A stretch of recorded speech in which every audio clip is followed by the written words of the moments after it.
지금부터 한 120년 전에, 그러니까 1883년에 미국 뉴욕의 항구에 31년 전에 알제리에서 죽었던 한 미국 시민의 유해가 도착을 했습니다.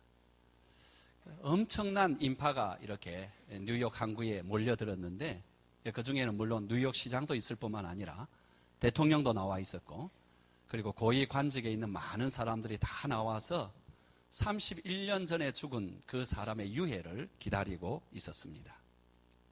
근데 이 사람이 누군가 하니까는 굉장한 정치가도 아니고 사상가도 아니고 철학자도 아니고, 그렇다고 노벨 수상가도 아니고 또 기업가도 아니고, 굳이 말하자면 이 사람은 극작가였습니다. 근데 극작가로서 굉장히 유명한 그런 어떤 명성을 떨쳤느냐? 그렇지도 못했습니다. 그냥 뭐 평범하게 이렇게 극작가로 이렇게 살다가 그 말년이 되면은 굉장히 좀 불행해져 가지고 가난하게 혼자 되었다가 결국은 이국 땅에 알제리에서 홀로 쓸쓸하게 죽어간 그 사람인데, 그러나 이 사람의 유해를 그토록 사람들이 이렇게 다 맞이하러 나온 이유는 이 사람이 지은 노래 그 가사가, 이 노래가, 가사를 지었는데 그 노래가 너무나 이렇게 미국인들에게 가장 좋은 그런 노래였기 때문입니다. 여러분, 즐거운 곳에서 날 오라 하여도 이것이 바로 이 사람의 이름이 페인인데요. 이 사람 마지막에 페인이 돼가 죽긴 죽었습니다만은, 이 사람은 이렇게 아름다운 그런 어떤 노래를 이렇게 했으면, 세상에서 가장 포근한 단어가 있다면 집이란 단어이고 가정이란 단어이고, 가장 따뜻한 단어가 있다면 가정이란 단어입니다. 영국의 소설가 로버트 조지 웰즈라는 사람은 이 가정에 대해서 이렇게 표현했습니다. 가정이야말로 고달픈 모든 인생이 쉴 수 있는 곳이다. 모든 싸움이 자취를 감추는 곳이고, 사랑이 싹트는 곳이고, 큰 사람도 작아지는 곳이고 작은 사람도 커지는 곳이다. 가정은 모든 것을 안심하고 맡길 수 있는 곳이고, 서로 의지할 수 있는 곳이고, 서로 사랑하고 사랑받을 수 있는 곳이다. 여러분, 이런 가정 주신 우리 하나님께 감사를 드립시다. 그런데 오늘날 알다시피 이 가정들이 많은 위기를 겪고 있습니다. 오늘날뿐만 아니라 늘 위기가 있었지만은 특별히 요즘 좀 더 하는 것 같습니다. 우리 사회에 높아지는 이혼율이 세계 1위를 기록을 하고 있고, 가정폭력과 유아들 학대들 하는 것, 그리고 이렇게 자녀 유기, 이런 것으로 말미암아서 가정 자체가 많이 파괴가 되었습니다. 그리고 밖으로 볼 때에는 다 괜찮아 보이는데 내적으로 들여다보면은 그 안에 갈등과 다툼으로 부부로 살아가는 것 같지만 남남으로 살아가는 그런 가정이 참 많습니다. 부부 간에 그렇고, 부모 자식 간에 그런 가정이 참 많고, 형제 간에 그런 가정이 참 많습니다. 더군다나 요즘의 문제는 이 가정을 별로 중요하게 여기지 않는다는 것입니다. 한 20, 30년 전만 하더라도 가정을 떠나서는 사람이 갈 곳이 없었습니다. 그래서 가정은 생명 걸고 지켜야 된다라고 생각을 했는데, 요즘은 이 세상에 너무 많은 공동체가 있어 보입니다. 정말로 있는지 없는지는 모르겠는데, 그래서 사람이 그냥 가정을 떠나서도 살 수 있는 것 같고, 그래서 사람들 가운데는 가정을 그냥 버리고 떠나고, 또 가정을 이렇게 파괴를 하는데 그냥 일조를 하는 그런 모습을 보게 됩니다. 하지만 여러분, 사람이 가정을 떠나면은 그 사람이 성격이 얼마나 굳은 사람이고 아니면은 온유한 사람이고, 그 사람이 얼마나 책임감이 강하고 책임감이 없고, 아니면 그 사람이 가지고 있는 재물이 얼마나 많고 적고, 그것과 아무 상관없이 다 이 모양이 됩니다. 어떤 모양이 되느냐 하니까, 비 오는 날에 갈 곳이 없어가지고 전선줄에 이렇게 앉아서 비를 쭉쭉 맞고 있는 한 마리의 새를 생각해 보십시오. 여러분, 가정을 떠난 사람은 다 그렇게 되어 있습니다. 무엇을 보아도 만족이 없고, 무엇을 가져도 그 마음에 꽉 찬 것이 없고, 무엇을 이루어도 채워지지가 않는 것이 가정을 딱 떠나고 난 뒤에 사람의 모습입니다. 그래서 여러분, 세상에 우리의 삶 가운데 지켜야 될 것이 많지만 그 중에 정말로 지켜야 되는 것이 가정만은 지켜야 됩니다. 왜 그러느냐 하니까, 가정은 하나님께서 우리를 창조할 때 너 여기 머물라라고 주신 둥지이기 때문에 그렇습니다. 이 둥지를 떠나면은 다른 곳에는 둥지가 없습니다. 여러분, 이 세상에 많은 기관과 단체가 있지만은 소위 이렇게 말할 때 Divine Institution, 그러니까 하나님이 만들어주신 그런 기관, 그것은 성경적으로 볼 때 두 가지밖에 없습니다. 하나는 가정이고 또 하나는 교회입니다. 근데 거기에서도 순서상으로 볼 때에는 가정이 먼저입니다. 그래서 가정을 떠나서는 이 땅의 인간은 어떤 상태이든지 쉼과 기쁨과 행복을 진실로는 누릴 수가 없습니다. 그러니 가정은 꼭 지켜야 됩니다. 지금 여기 앉아 계신 분들 가운데도 이미 가정이 여러 가지로 빈 곳이 보이고 상처가 있는 그런 가정들이 있습니다. 그래도 아직까지 가정으로 이렇게 남아있는 것에 대해서 감사히 여기시고 그 자리를 지키시고요. 그리고 하나님의 은혜로 회복해 가시기 바랍니다. 우리가 가정을 어떻게 그러면 지키고 어떻게 하나님이 주신 그런 온전한 자리로 회복해 갈 수 있는가? 행복한 그런 어떤 가정, 복된 가정을 만들어 갈 수 있는가? 여러분, 그것은 한 가지 길밖에 없습니다. 가정을 세우신 하나님의 축복을 받아야 됩니다. 우리의 수고와 노력으로 이 땅에 얻을 수 있는 것들이 제법 있습니다. 하지만 또 이 땅에서 우리의 수고와 이런 어떤 것이 필요 없는 것은 아니지만은 그것으로만 되지 않는 것도 참 많습니다. 그 중에 하나가 가정입니다. 우리의 능력으로 가정이 온전하게 세워진다. 그만큼 우리의 능력은 충분하지는 못합니다. 하나님의 도우심이 필요하고 하나님의 축복이 필요합니다. 여러분, 시편 우리가 128편을 보았는데 127편 1절 2절 우리 같이 한번 읽어보겠습니다. 여호와께서 집을 세우지 아니하시면 세우는 자의 수고가 헛되며 여호와께서 성을 지키지 아니하시면 파수꾼의 깨어있음이 헛되도다. 너희가 일찍이 일어나고 늦게 누우며 수고의 떡을 먹음이 헛되도다. 이까지만 읽을까요? 우리의 노력이 필요 없는 것은 아니지만은 하나님의 축복이 있어야지 가정이 세워지고 또 가정이 온전하게 됩니다. 정확하게 말하자면은 우리의 노력과 수고도 하나님의 축복을 가져올 수 있는 통로가 돼야 되고 그 축복 안에 있는 그런 어떤 우리의 삶, 행동, 노력들이 되어야 됩니다. 그렇다면은 하나님의 축복을 받는 삶의 방법, 가정의 축복의 길은 어디에 있는 것인가? 우리가 그 답을 어디서 찾겠습니까? 물론 성경에서 찾습니다. 왜냐합니까? 하나님께서 가정을 만드시고 이 가정은 어떻게 세워야 된다, 또 어떻게 유지해야 된다라는 그 지침서 매뉴얼을 주셨는데 그것이 우리가 아는 대로 성경이기 때문입니다. 우리가 어떤 것도 지침서를 제대로 읽고 그대로 잘 쓰면은 그 물건을 효과적으로 사용하고 도움을 많이 얻을 수가 있습니다. 마찬가지로 우리가 성경을 읽고 성경 가운데 주님께서 말씀하신 바를 따라간다면은 거기에 있는 모든 복들을 누릴 수가 있습니다. 오늘 본문의 말씀은 그 지침들 가운데에 가장 중요한 지침들이 나와 있습니다. 여러분, 여기에 나와 있는 위대한 지침들을 우리가 잘 지키기만 한다면은 틀림없이 하나님의 축복이 가득한 그런 가정이, 하나님의 축복이 가득한 가정이 되려면 어떤 가정이 되어야 되는가? 우리가 첫 번째로는 무엇보다도 하나님을 경외하는 가정이 되어야 됩니다. 우리 1절을 한번 같이 읽어보겠습니다. 여호와를 경외하며 그 길을 걷는 자에게 복이 있도다. 4절에 한 번 더 강조하죠. 같이 읽어볼까요? 여호와를 경외하는 자는 이같이 복을 얻으리로다. 그러니까 하나님을 경외하는 자에게 하나님께서는 복을 주시고 그 가정에 복을 주신다는 겁니다. 그러면 하나님을 경외한다라는 뜻이 뭡니까?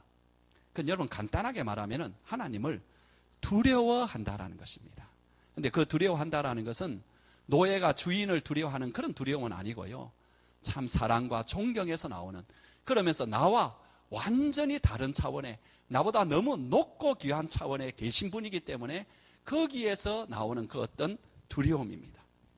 왜 가정에서 가족이 하나님을 경외해야 됩니까? 하나님을 두려워해야 됩니까? 두려워하는 마음으로 섬겨야 됩니까? 그것은 하나님이 가정의 창조주이시기 때문에 그렇습니다.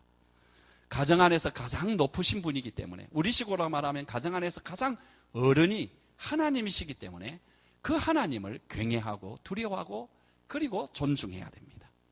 여러분, 좋은 가정이란 당연히 어른을 어른으로 모시는 그런 가정이겠죠. 정말 자녀다운 자녀는 여러분 돈을 많이 버는 자녀도 아니고요. 세상에서 크게 성공한 자녀도 아니고 부모의 권위를 아는 자녀고 그것을 인정하고 부모에 대해서 경외심을 가진 그런 자녀가 자녀다운 자녀입니다. 자녀가 부모를 경외하는 것은 꼭 힘이 없어서가 아니고 도움을 받기 때문에 그것도 아닙니다. 여러분, 힘으로 치자면은, 때가 되면은 자녀가 부모보다 더 힘이 셉니다. 경제적인 힘으로 말해봐도 여러분, 자녀보다, 이 부모보다 때가 되면은 자녀들이 더 경제권을 가지고 있고 더 돈을 이렇게 많이 벌 수 있습니다. 여러분, 그럼에도 불구하고 부모를 무서워하고 존중하는 것은 부모를 존경하고 사랑하기 때문에 그렇습니다. 창세기에 보게 되면은 이삭이 아브라함에 의해서 모리아산에 제물로 바쳐지게 될 때에 그 모습을 여러분 읽어보면 참 이 이삭이 아브라함을 순종을 합니다. 이때 이삭은 그 나이가 청년기였습니다. 왜냐 하니까 성경에 보니까 그러니까 아브라함이 이제 자기 아들을 태워 죽일, 그죠? 죽여서 태울 만큼의 나무를 지고 가는데 그 나무를 이 이삭이 지고 가고 있습니다. 그러니까 그 나무를 질 정도면은 지금으로 말하면은 18살, 19살, 20살 되는 그런 청년으로 보아야 됩니다. 그런데 그 아버지가 자기를 갑자기 결박을 하더니만은 칼로 잡으려고 그렇게 제단 위에 올려놓고 칼로 잡으려고 하였습니다. 이때 여러분, 그는 자기 목숨이 걸린 문제이기 때문에 얼마든지 반항할 수 있었고, 힘으로 말하자면은 그 아버지를 제압할 수가 있었고, 아니 제압은 못한다 하더라도 도망칠 수는 있었습니다. 아니 한 10살만 된 아이라도 자기가 살기 죽기로 이렇게 도망치면 어떻게 그걸 잡겠습니까? 그런데 이 이삭은 가만히 있습니다. 결박을 할 때도 가만히 있고, 심지어 시퍼런 칼을 꺼내가지고 그를 막 이렇게 찌르려고 하는 그 순간에도 가만히 있습니다. 얼마나 이삭이 가만히 있었는지 하나님이 다급해가지고 성경에 보면은 아브라함아, 아브라함아, 히브리어로 이 마택이라는 게 딱 들어가 있는데 이게 무슨 뜻이냐니까 하나님께서 급하게 부르시기 때문에 말이 꼬이지 아니하도록 막대기를 하나 넣은 그 귀호가 거기에 있습니다. 그러니까 급하게 이렇게 말릴 정도로 그렇게 아브라함이 이렇게 순종을 하였습니다. 왜 그렇게 순종을 합니까? 아버지가 하시는 얘기니까.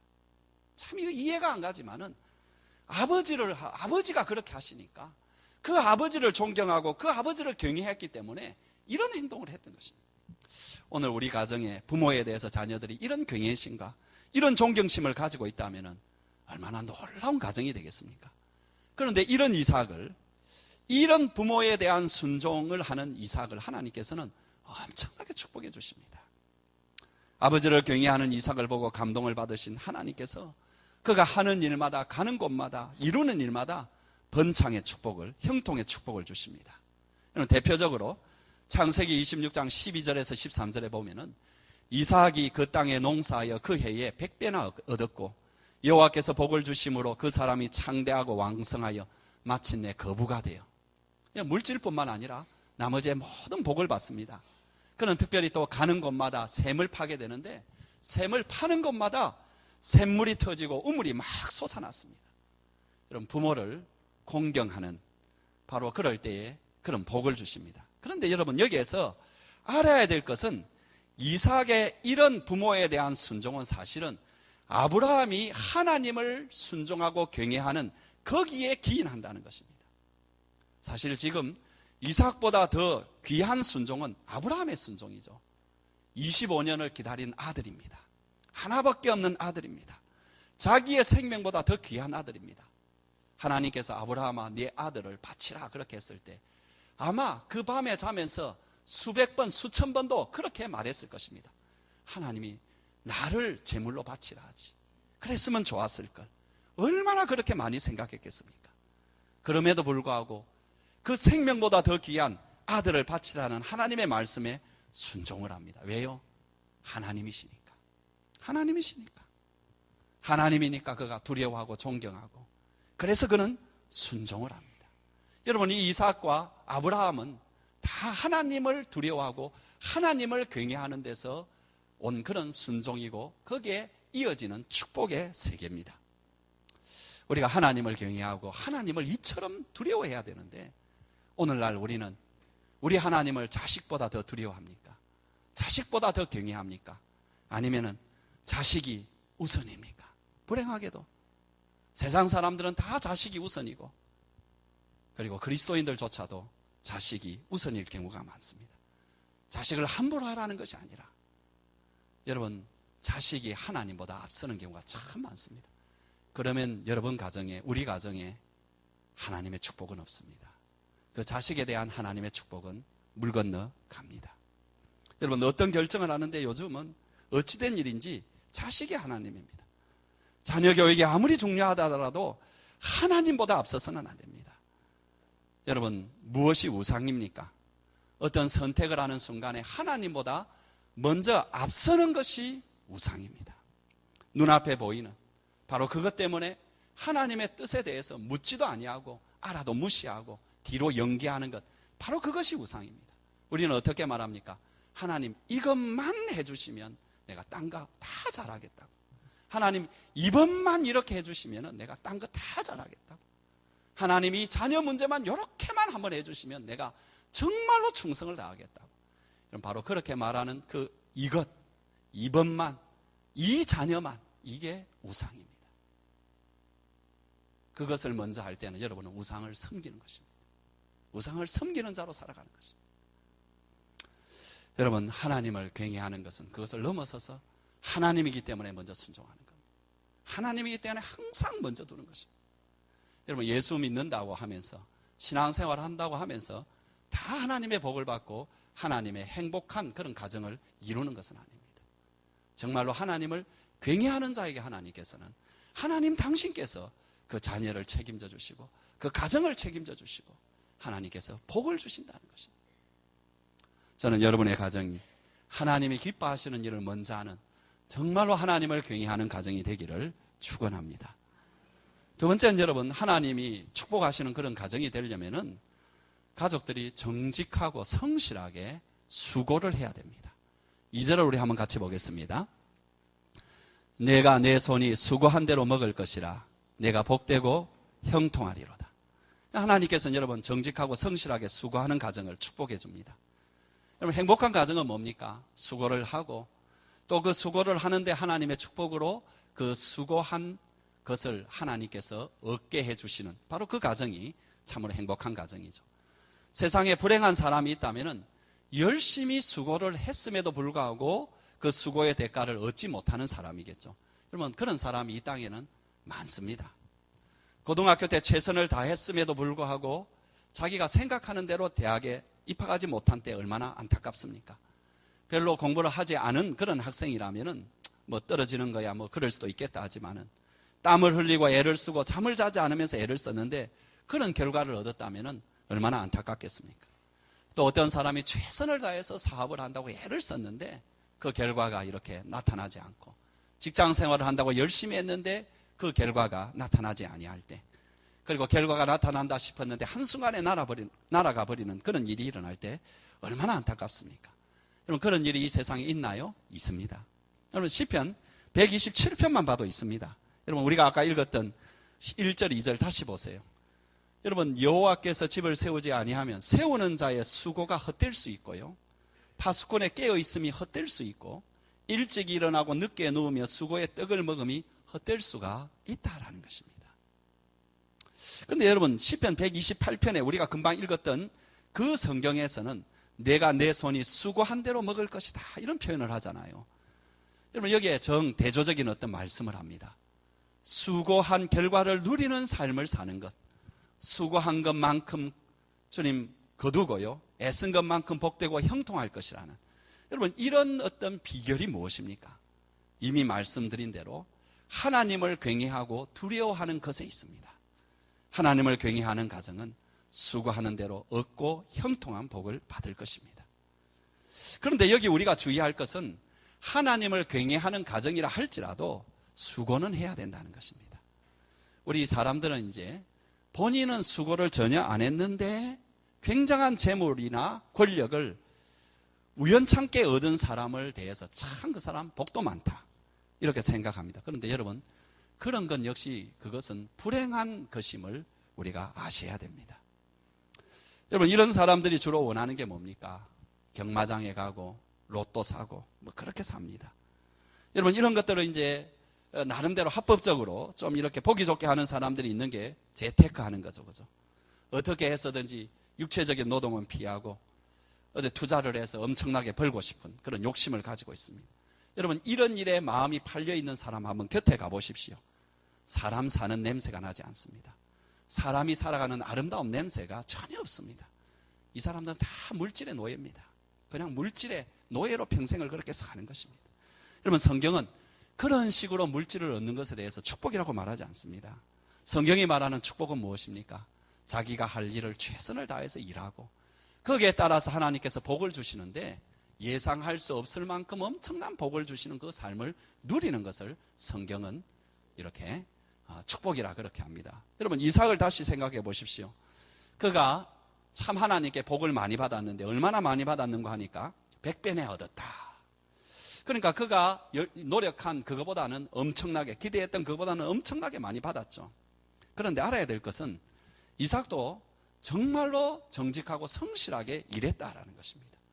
특별히 여러분, 이삭의 직업은 유목을 하는 사람이라서 그에게 필요한 것은 물이었고 샘이었고 우물이었습니다. 하나님의 은혜로 그가 파면은 이렇게 우물이 이렇게 쏟아져 나왔습니다. 그래서 기뻐하려고 하면은 그 지역에 있는 주민들이 와가지고 이건 우리 우물이다 하면서 쫓아냈습니다. 그럴 때 이삭은 그들과 다투지 아니하고 물러났습니다. 또 우물을 팠습니다. 여러분, 우리는 이렇게 한 4, 5m, 깊어야 한 6, 7m 들어가면 보통 우물이 이렇게 올라옵니다. 지하수가 올라오죠.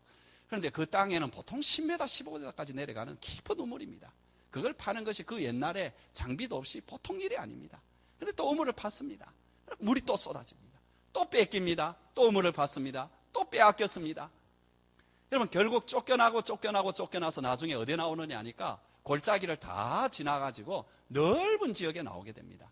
문제는 여기는 넓은 지역이라서 많은 양은 키울 수 있지만 문제는 그 양을 키우려면 물이 있어야 되는데 그 밑에 지역까지는 물이 보통 없습니다. 그런데 이삭은 거기에서도 또 물을 이렇게 팝니다. 근데 거기에서 물을 또 얻습니다. 그래서 이제 이삭이 어떻게 찬양합니까? 장소를 넓게 해주신 하나님. 여러분, 그래서 만든 하나의 도시가 부엘세바인데 부엘세바의 의미는 두 가지죠. 맹세의 우물이라는 뜻도 있지만은 7개의 우물이라는 뜻도 있습니다. 그러니까 아마 거기에서는 7개의 우물을 얻었던 것 같습니다. 그래서 도시가 하나 생기게 될 정도입니다. 여러분, 열심히 일해야 됩니다. 가족들이 다 일해야 됩니다. 아버지부터 그렇게 일하셔야 됩니다. 여러분, 나이가 많아서 은퇴했으면 모르지만 그 전까지는 여러분, 적당한 일자리가 없으면 좀 눈을 낮춰서라도 그렇게 열심히 일을 하셔야 됩니다. 아버지 부자 아시죠? 아버지 부자.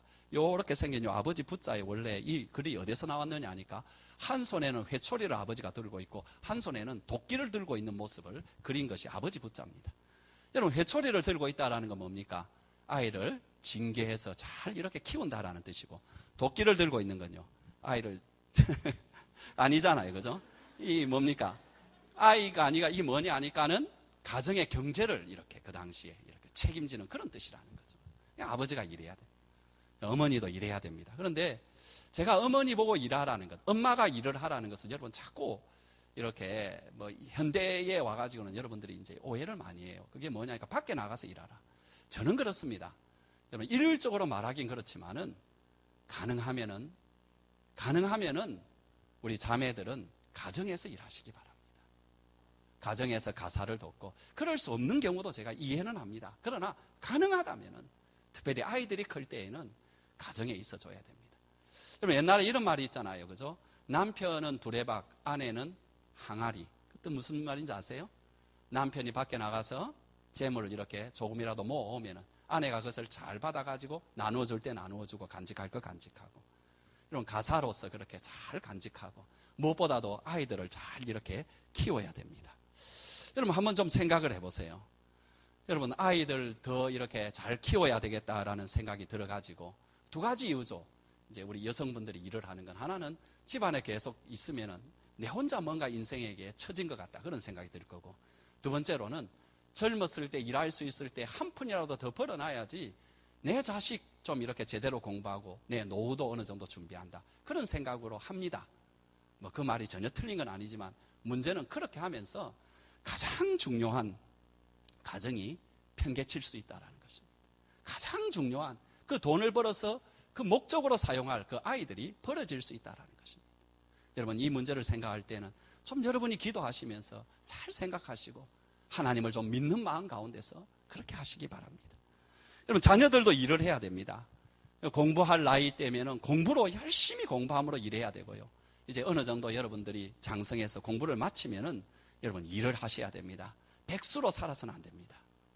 여러분 아르바이트 해서도 안 됩니다. 아르바이트는 백수나 비슷한 거고요. 어쨌든 여러분 이렇게 수수께끼 직업을 가지시기 바랍니다. 자기의 직업을 가지고 그래서 하나님 앞에서 그걸 하나씩 하나씩 이루어가는 것이 참 중요한 것입니다. 사랑하는 성도 여러분, 일하지 않는데 하나님의 복 받기를 원하는 것을 가르쳐서 기복신앙이라 그렇게 합니다. 하나님은 기복신학의 하나님이 아닙니다.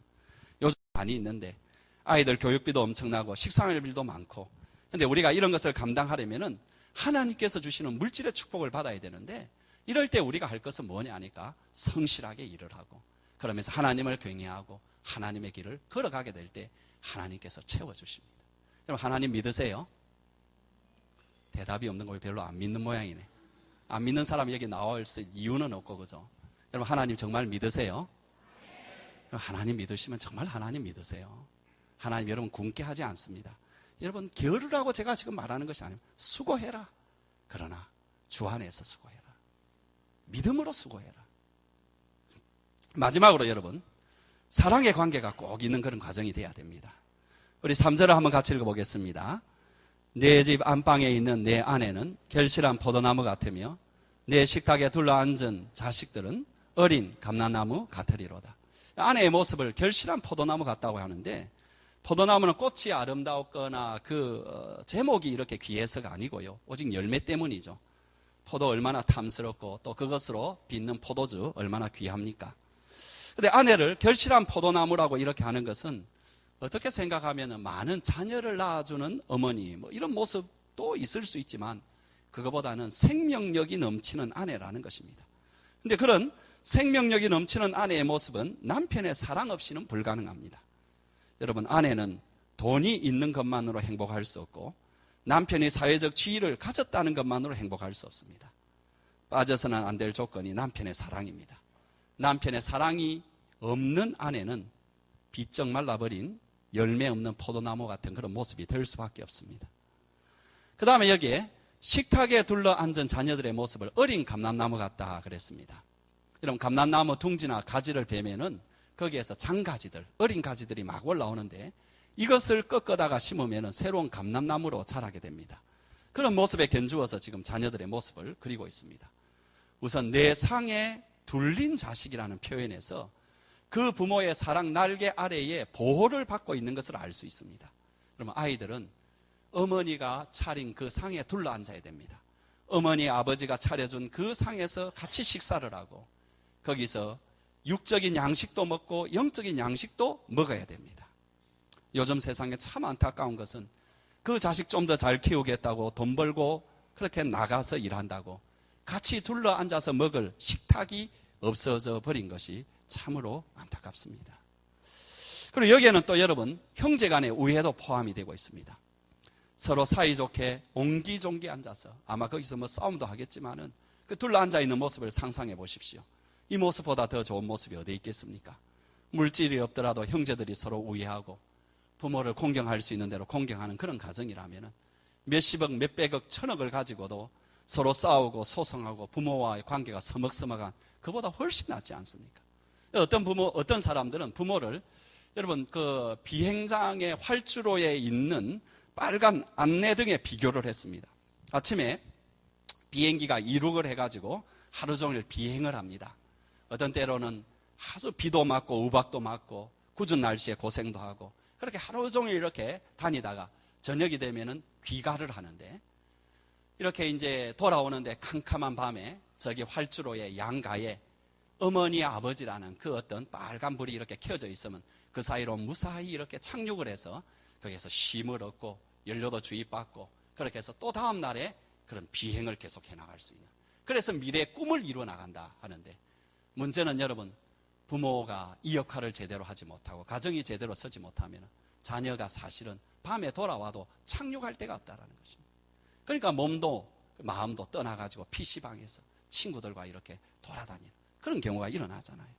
하나님께서는 여러분 가정을 주신 것은 그런 가정이 아니라 서로 사랑하고 서로 위할 수 있는 그런 가정을 만들라고, 거기에서 하나님께서 복을 주시겠다고 그렇게 하신 것입니다. 이제 말씀을 맺으려고 하는데 한 가지만 더 생각을 하겠습니다. 여러분, 이 시편을 보게 되면은 제목이 뭐라고 되어 있습니까? 성전에 올라가는 노래. 여러분, 요 뜻을 여러분이 착각을 하면 안 됩니다. 우리처럼 주일마다 성전에 올라갈 때 불렀던 노래, 그런 뜻이 아닙니다. 아니고, 여러분, 그들이 성전에 올라갈 때는 언제냐 하니까는 1년에 3번이었습니다. 아시죠? 6월절, 초실절, 장막절. 이 3번에 올라갈 때에 불렀던 노래라는 것입니다. 이것이. 그래서 그때에 많이 사용했던 그런 시편이다. 그런 뜻인데, 여러분, 이 전통적인 견해에 따르면은 이 시편들은 그렇게 성전에 올라왔던 그 성도들이 이제 한 1주나 2주를 머물고 난 뒤에 집으로 돌아가는 그때 정도 되어서 이렇게 이 찬송을 읽었다라는 것입니다. 여러분, 여행을 해보시면은 한 주가 지나고 2주가 지나면은 가장 가고 싶은 곳이 있죠. 어딥니까? 집이죠. 그죠?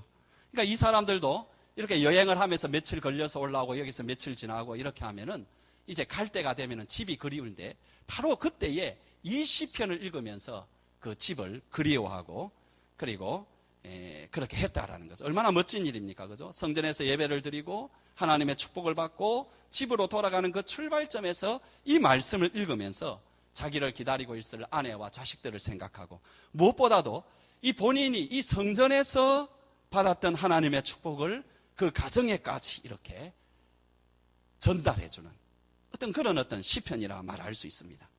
그러니까 여러분, 이스라엘 사람들은 언제나 성전을 중심으로 살면서 성전에 와서 하나님의 축복을 받고 그것을 가지고 일터로 가정으로 날아다가 그 축복을 힘입어서 계속 살다가 또 성전에 올라와서 그 축복을 받고 또 가정으로 돌아가고 이런 삶을 살았다는 것입니다. 그래서 여러분 5절 6절 우리 마지막으로 한번 읽어보겠습니다. 시작. 여호와께서 시온에서 내게 복을 주실지어다. 너는 평생에 예루살렘의 번영을 보며 내 자식의 자식을 볼지어다. 이스라엘에게 평강이 있을지로다. 여기에는 많은 말씀이 감춰져 있지만 그 중에 분명한 것은 뭐냐니까 시온에서 내게 복을 주실지어다. 여러분, 우리가 우리 가정이 축복받는 가정이 되려면은 여러분이 교회를 사랑하시기 바랍니다. 예배를 소중히 여기시기 바랍니다. 하나님의 축복이 있는 이 예배를 사랑하기 바랍니다. 교회에 손님이나 구경꾼으로 있지 마시고요. 교회에 띄엄띄엄 나오는 사람이 되지 않기를 바랍니다. 교회에서 하나님 주시는 복을 받고 여기에서 하나님 경외하는 삶을 마음속에 다시 다지고 정직과 성실한 삶을 살 수 있는 마음의 힘을 얻고 사랑과 섬김의 그런 가족을 만들어가는 지혜를 얻는 바로 그런 삶을 살 때에 하나님께서 여러분의 가정을 세워주시고 하나님의 복된 가정으로 이끌어 주실 것입니다. 이런 가정이 되기를 주의 이름으로 축원합니다.